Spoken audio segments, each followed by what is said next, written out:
Kalau kalian pernah main Tekken 7 dulu, satu nama karakter ini pasti bikin trauma. Leroy Smith, karakter yang dulu di zaman Tekken 7 dibilang sangat broken, bahkan bikin pro player Tekken 7 pusing 7 keliling sama karakter ini. Tapi sekarang pertanyaannya, gimana sih rasanya main Leroy Smith di Tekken 8? Apakah karakter ini masih karakter yang broken? Di video ini, saya akan jelasin perjalanan saya main pakai Leroy Smith dan apa sih pelajaran yang saya ambil dari pakai karakter ini.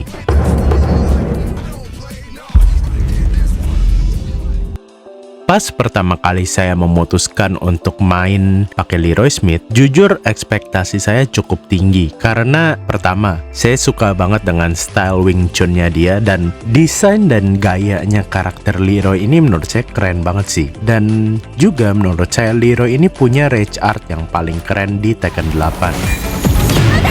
Witness the essence of Wing Chun! Like steel!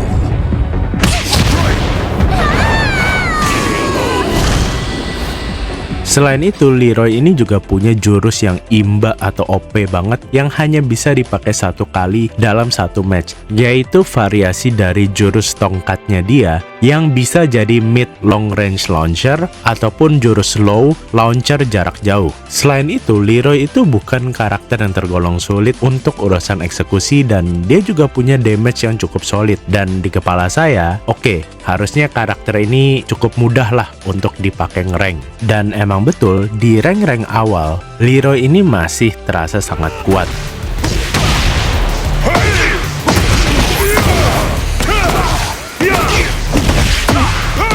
You like that?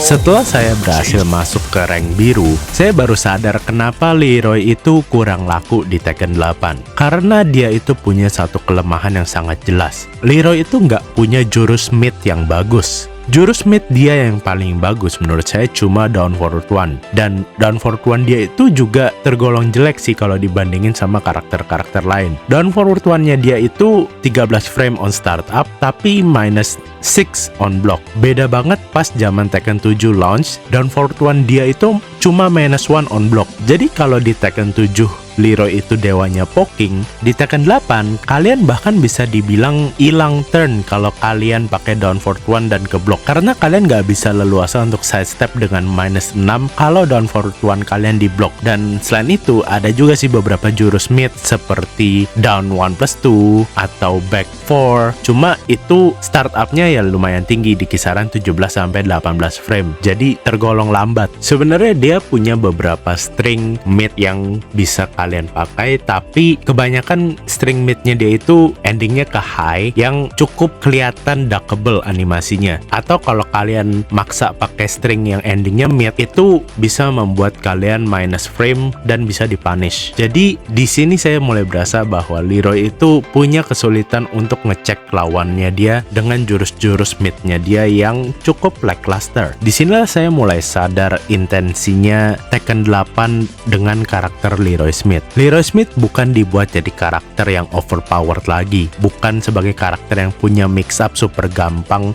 seperti di Tekken 7. Dia jadi karakter yang defensif, yang dimana kita dipaksa menggunakan lebih banyak jurus parry dan jurus sabakinya dia, dan itu intensinya cukup terlihat jelas sih. Hanya saja Tekken 8 itu adalah game yang sangat agresif, jadi pemain atau karakter yang cenderung playstyle-nya defensif itu akan lebih capek karena kalian harus mengcounter berbagai mix up dan berbagai string, dan juga harus lebih bisa membaca 50-50 dari lawan kalian. Akan tetapi tidak bisa dipungkiri, jurus-jurus low dan jurus-jurus high-nya si Leroy ini bagus-bagus banget sih. Jadi itu sebagai pro-nya untuk si Leroy Smith. Dan setelah menyadari kelebihan dan kekurangannya dari Leroy Smith, saya mulai adaptasi dengan tujuan untuk mencapai rank Kishin.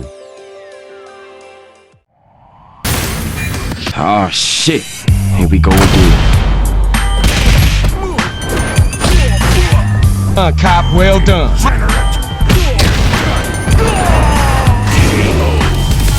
Glad I don't pay no taxes. Yeah, well done. I bet you're real happy with yourself now. You have a happy life for you, mister. My tax money go to this shit. Can't stop me.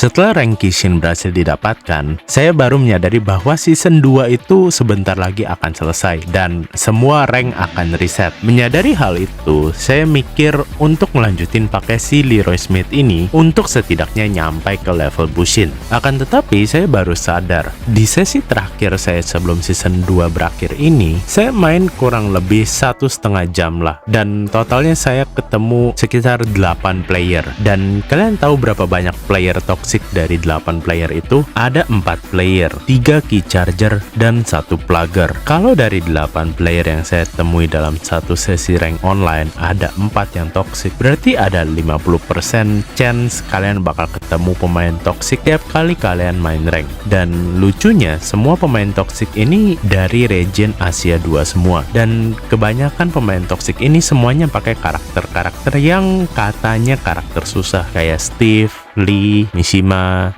Entah kenapa rank mode Tekken isinya sekarang jadi pemain toksik semua. Perasaan zaman dulu kalau dalam satu kali sesi ngerank paling ketemu key charger atau orang yang suka nge-town paling cuma 1 kali. Sekarang bisa sampai 4 kali dan orangnya semuanya beda-beda. Tapi ya saya nggak nyalahin mereka juga sih.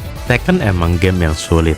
Jadi mungkin sekalinya mereka menang, mereka mungkin rasanya bangga banget. Dan cara mereka mengekspresikan menang ataupun kalah itu ya beda-beda. Dan secara alamiah, semua permainan yang sifatnya kompetitif seperti e-sport atau olahraga yang konvensional, pasti ada elemen trash talk-nya lah sedikit. Dan sebenarnya saya nggak masalah sih sama pemain yang toxic atau suka trash talk online, karena mereka memberi variasi di game kita. Cuma agak kasihan aja kalau komunitasnya semakin banyak orang yang suka trash talk atau toxic. Saya jadi agak cemas sama komunitas Tekken bakal semakin nggak ramah untuk pemain-pemain casual. Anyway, setelah berurusan sama pemain-pemain toxic dan plugger itu, saya masih lanjut rank dan setelah itu saya bisa dapat win streak.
Akhirnya rank Bushin pun berhasil saya peroleh. Dan setelah ngabisin waktu yang cukup lama pakai si Leroy ini, apa sih kesimpulannya? Menurut saya Leroy ini masih layak nggak sih dimainin di Tekken 8? Dan jawaban sederhananya adalah iya, tapi dia ini bukan buat semua orang. Karena dia ini adalah karakter yang sangat defense heavy, terutama di Tekken 8 ini. Jadi dia itu agak out of metanya Tekken 8 yang fokus ke rushdown, agresif, dan force 50-50 dan mix up. Tapi meskipun begitu, Leroy ini bukan termasuk karakter yang sulit. Dia itu punya jurus-jurus yang menurut saya cukup imba, seperti parry-nya dia, sabakinya dia, dan juga hermit stance-nya dia itu automatic low parry. Jadi dia itu punya tools yang cukup ngebantu untuk player-player baru. Nah, tapi gimana menurut kalian? Apakah kalian itu juga suka pakai si Leroy? Atau kalian justru cuman suka ketemu Leroy aja di rank mode? Dan gimana sih menurut kalian kalau ngelawan Leroy Smith ini? Bisa kalian tulis di kolom komentar. komentar ya. Dan kalau kalian suka video-video seperti ini, jangan lupa untuk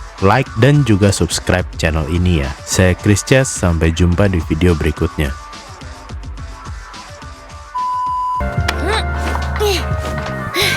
よっしゃ稽古つけたる